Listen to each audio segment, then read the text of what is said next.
Le Musée national d'art de Lettonie se trouve dans le centre historique de Riga. C'est le musée d'art incontournable de la ville. La collection commence en 1780, cela nous évite tous les tableaux de chevaux et les portraits de nobles en famille.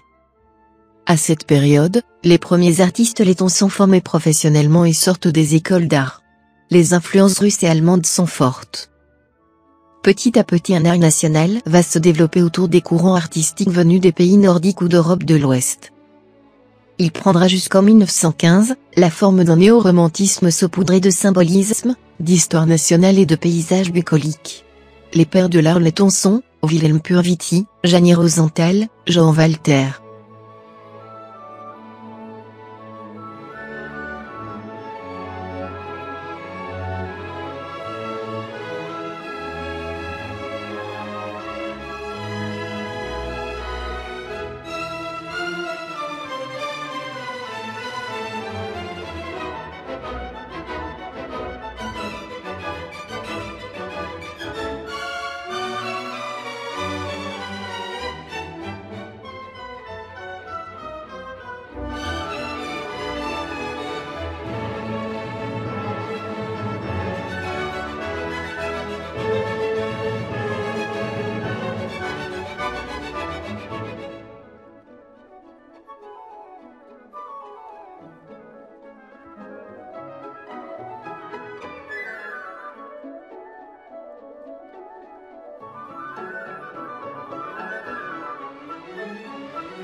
La construction du palais de Rundal a commencé en 1736 et a duré 4 ans sous la direction de l'architecte italien Rastrelli.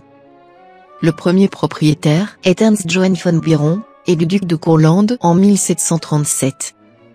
Lorsque le duché est annexé 1795 à l'Empire russe, le château passe au prince Zubov, puis au comte Chouvalov, jusqu'en 1920. Pendant la Première Guerre mondiale, l'armée impériale allemande installe un hôpital de campagne dans le château.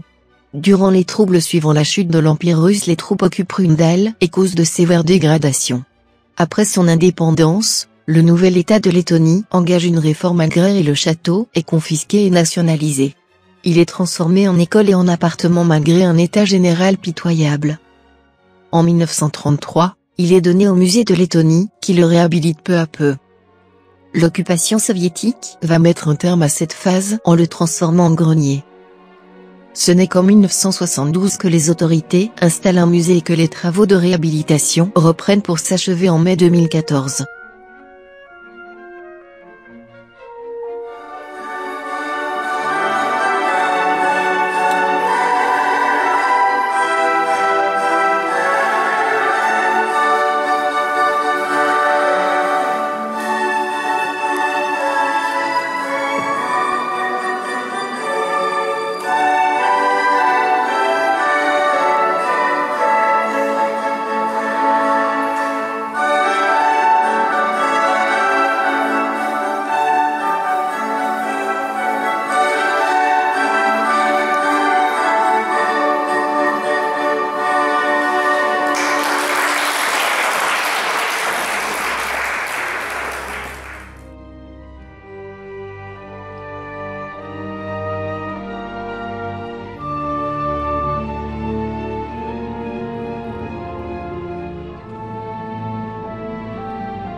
La vraie raison de l'existence de cette colline est ancrée dans l'histoire de la Lituanie.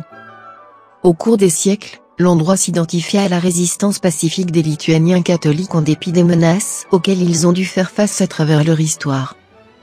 Envahie en 1795 par la Russie durant le partage de la Pologne, la Lituanie a disparu de la carte de l'Europe.